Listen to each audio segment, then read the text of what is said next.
this is Shannon from Two Wise Girls.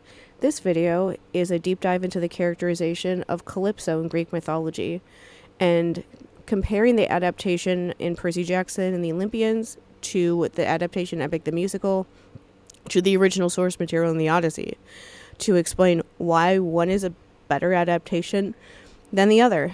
If you think that's interesting, please feel free to give us a like and subscribe and all that stuff. We put out a new long-form podcast episode covering something in mythology every single Monday. We've only missed 2 episodes in the last year, a little over a year.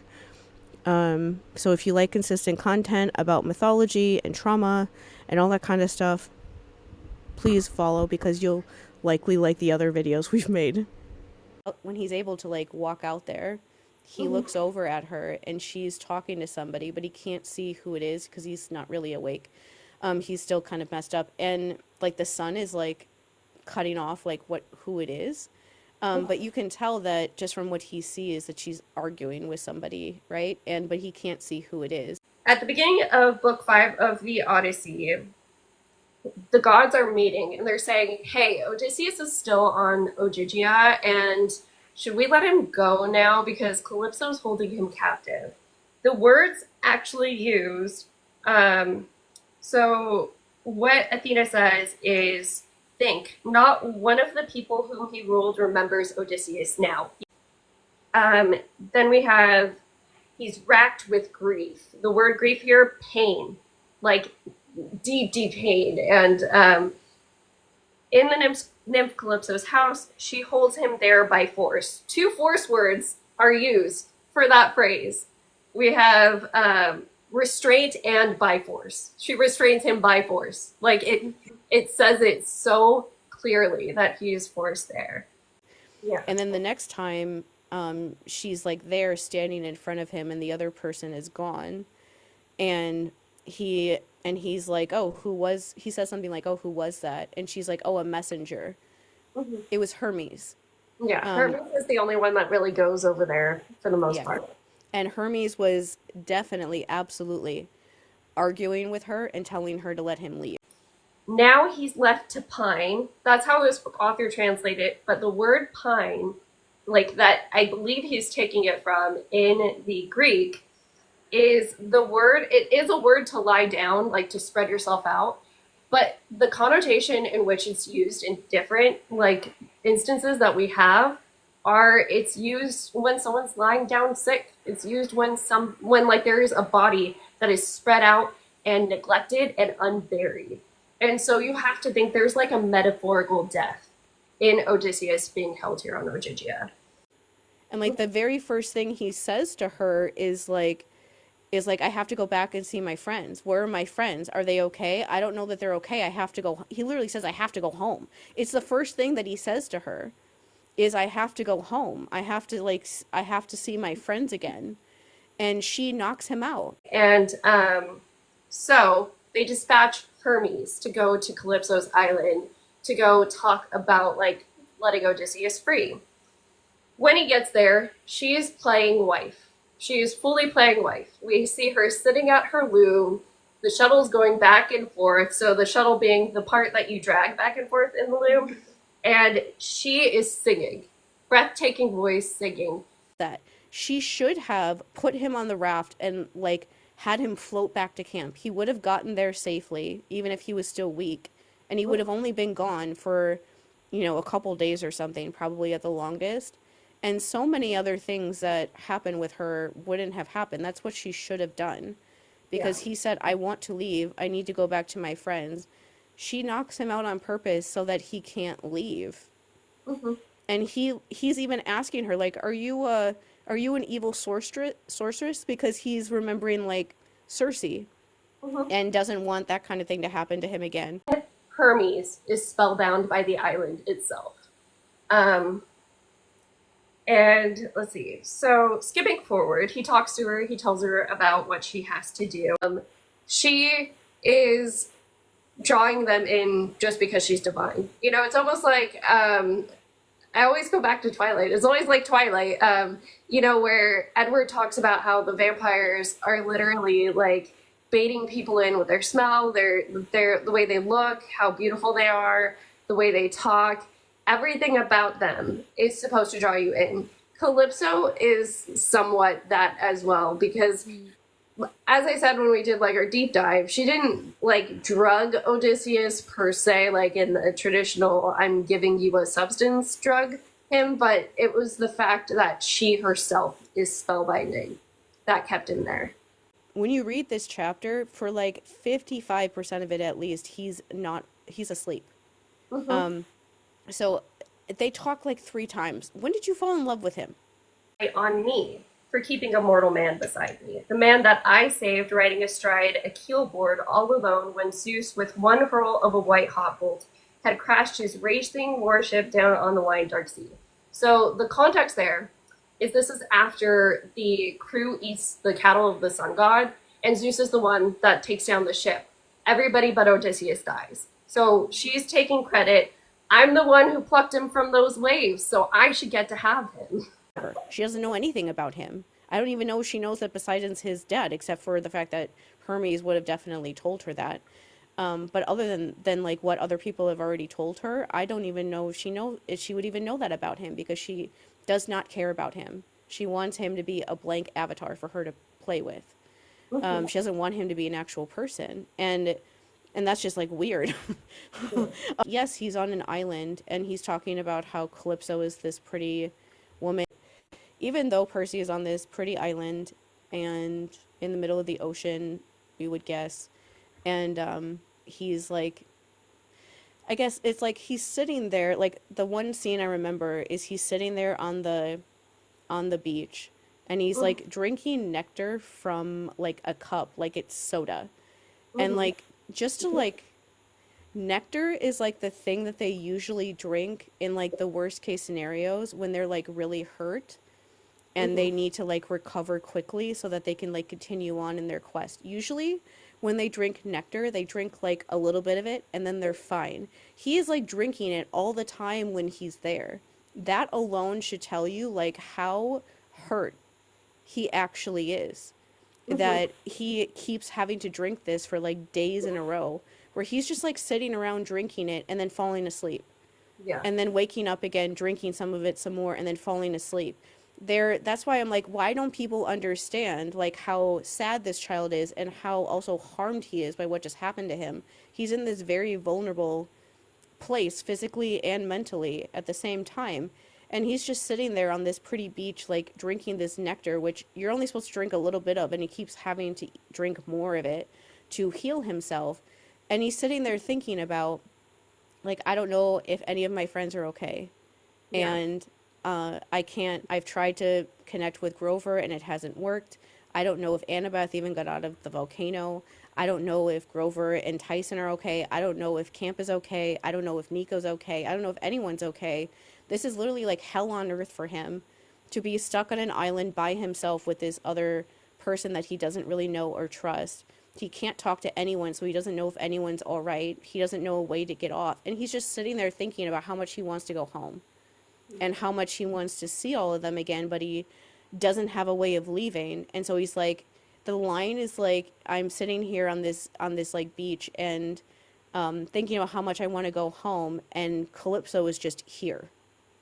And like that's like how he thinks about her is just like, I really want to see these people that I care about, but I physically can't leave, and I'm just stuck. And he's the only one here, so he doesn't have another person to like.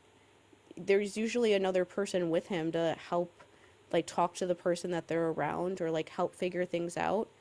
Mm-hmm. But there's nobody else, and so it's just him sitting there like, what do I do? Like I don't know how to leave, and all I want to do is go back home, and I don't know what to say or what to do. Every time I talk to that girl, she keeps crying. And of course, because it's Percy, the way that he thinks about it is like, I just make her sad. Yeah. And that's literally one of the things he says is, I just make her sad, and I wonder what I'm doing to make her sad. Like, he doesn't even question the idea that he could make somebody sad like that. He's wondering what it is specifically that he's doing this time to make her feel that way. And he doesn't even, like, question what she's doing. But it's just like there's a lot of I guess clues, I will say, literary devices you could say, that give you the idea that like Percy is really not happy in any way, shape, or form. And just because he is on this island and he's physically alive doesn't, or that he's on this island with Calypso doesn't mean he's like, yeah, this is like a great time.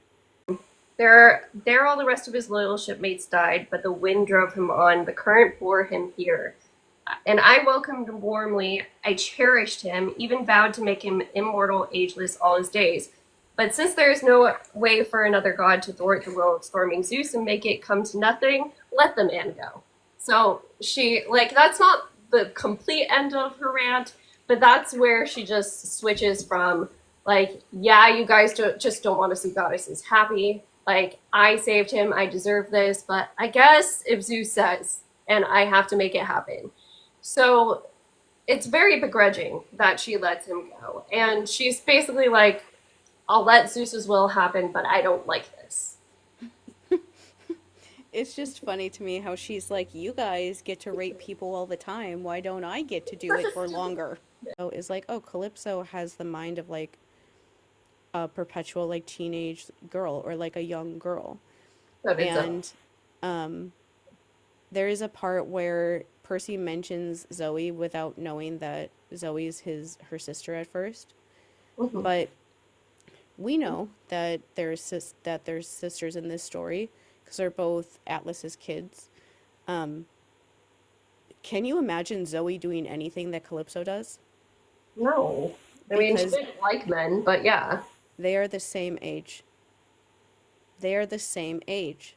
And so if you're not going to fall over yourself and make excuses for things that Zoe did that could have harmed people too, in that same sort of a way, it'd be like, oh, she's a child. Oh, she didn't know what she was doing. Oh, Zoe didn't know what she was doing when she was rancid to Percy before she really knew him and left him at camp just because he was a boy or whatever. Like, yeah, she knew what she was doing. She took responsibility for it and apologized for it later on in the story. If you would never expect Zoe to act that immature, then why are you letting Calypso act that way? And giving excuses for her for why she acts like that.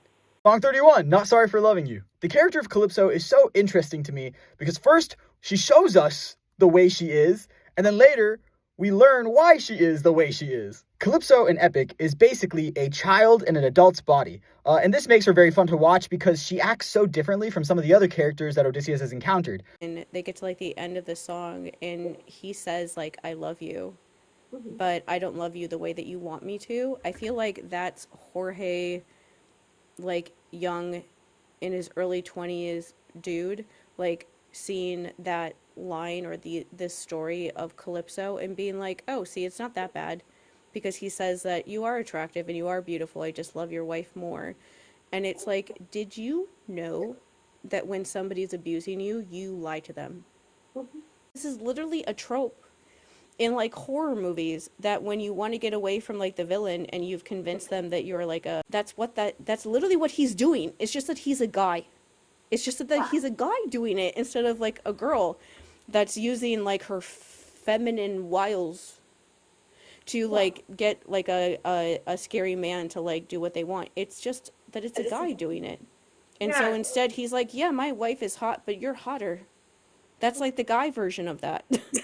It doesn't mean that he actually believes that. Of course he doesn't. He just wants to leave. And that's part of why that line in Epic, I was like, oh, you don't get this at all, bro. After that, she goes to find Odysseus. And I highlighted a lot when she goes to find Odysseus, because even the way that he's described here. So, let's see. She found him there on the headland, sitting still, weeping, his eyes never dry, his sweet life flowing away. And that's actually from the Greek. Like, his life is literally leaving him as he's sitting there wailing. With tears he wept for his foiled journey home, since the nymph no longer pleased. In the nights true, he'd sleep with her in the arching cave. He had no choice. Unwilling lover alongside lover all too willing. And to be clear with the Greek again, it says willing and not willing. It's literally the same word, just one has a negative in front. So they're being very black and white here with he's not willing anymore. Like, it might have been fun in the beginning. He might have like been spellbound so much that in the beginning he got swept up into it. But at this point, he's done. He wants to go. This is why I like to say that Calypso is the golden child of that particular family, because because she because she just goes with what Atlas wants. Mm-hmm. And then it's like, well, you can't get upset at me because he's my dad. And so I had no choice but to just go along with what he did. And the gods are horrible for leaving me on this island forever because he did these like horrible things that I supported. And it's like, actually, no. Actually, no. You don't have to support your horribly, horrendously, traumatizingly abusive monster of a dad. Do you know how I know that? Because I never supported mine. Yeah. Ever. That was never even an option for me. I was not sitting there being like, yeah, let me help you. Like, no, it was the opposite. So, no, you don't have to do with what your family wants to do, especially when you realize that they want to do horrible things. But also, if you do those things because want to go along with your parents because you're trying to please them and making them happy, I can understand that. I can very much understand why you would want to do that, why people do that.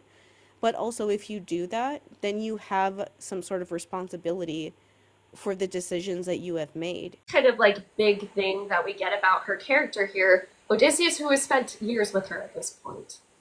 When she's like, I'm going to let you go, I'm going to help you build this raft, the gods will it so, so we're just going to let this happen. He's like, are you?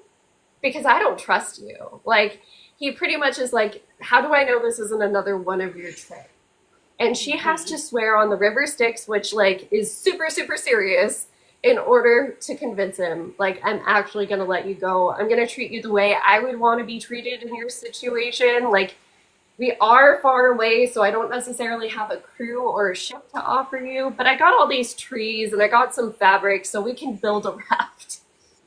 Like when we get to the end and she tells Percy like, "Oh, I'm in love with you and you're just my type." I want to like jump in and ask her like, "What is your type? Is it just a person?" Is it Because like because like what do you know about Percy? What about Percy is your type? What do you even know about him in this moment of his life? Do you know anything about him? You don't, because the majority of this story, he's asleep. Or he's sitting on the beach by himself thinking about how much he wants to see his friends again. Um, they hardly even talk. Hardly even have a conversation. So yeah. like what even is your type exactly besides just a breathing person that happens to be near you? Because like every that's why I feel like every person that they send there, no matter who it is going to somehow end up being her type because everyone is because you can just project anything you want onto somebody when you never actually get to know them. I don't like bullies. The gift the gods gave me is that I cannot be bullied anymore. Everything reminds me of Medusa, of course, but like the Medusa thing from Percy Jackson is like she is her punishment she sees more as like a positive in the version that we like, of course, that her turning people into stone, she sees it as a powerful thing instead of it being like something that's supposed to be this horrible curse that Athena has done to her. Even if it was meant to be a curse, it doesn't matter. It's not for her anymore. In the same way, Calypso being on this island could have been like that. Like, because when I read this after I read it, I was like, yeah, the gods are basically sending heroes that are at like kind of like the lowest point in their lives to this island so that they can like rehabilitate and recover and decide if they want to come back when they like really need a break when they're like on the brink of something bad, and so they give them like a break basically. And that's like a big responsibility to have in like this world, that you're basically that person that is there to like help those people when they really need it. Like having having people that are like going through a really vulnerable time when they're like physically and mentally vulnerable and that they trust you with that, that's a privilege. That's a gigantic privilege that people feel like they can come to you and tell you things. Like whenever anyone ever tells me anything about anything, especially about like abuse stuff, I that feels like a compliment to me every single time somebody does it, because Yeah. it means that they trust me enough that they think that they can tell me that and I won't tell anybody else what they say, which I won't. But I always take that as a compliment whenever people do that. And so she's she's in that sort of a position of, this could be a really like great thing for her in general. Like, these heroes are coming to her island. She has the chance to like really help them and help like make a huge positive impact on the overall world that could possibly lead to her getting off of the island by making this really positive impact on these huge heroes that have huge responsibilities in this world that could get back to the gods where they would let her off this island. But Hmm. instead, she is so wrapped up in what a victim she is. Like, she needs to be the victim of every single situation somehow, that she can't, she doesn't see it as like a good thing at all. She doesn't see even the possibility of it being something positive in her life. She can only see it as like, I'm such a sad little victim because nobody ever stays with me, instead of like acknowledging the fact like it's kind of a beautiful thing to have people come to you when they're in like a really hard place in their life, and then they get to leave, and when they feel better, knowing that you helped them get there. And that's like kind of, she could be somebody like that. Like, how many more positive stories would could there possibly be if she was like that, instead of what she's actually like, where like she is crying to Hermes about when he is telling her to let a 14-year-old child leave and go home to his friends and his mother.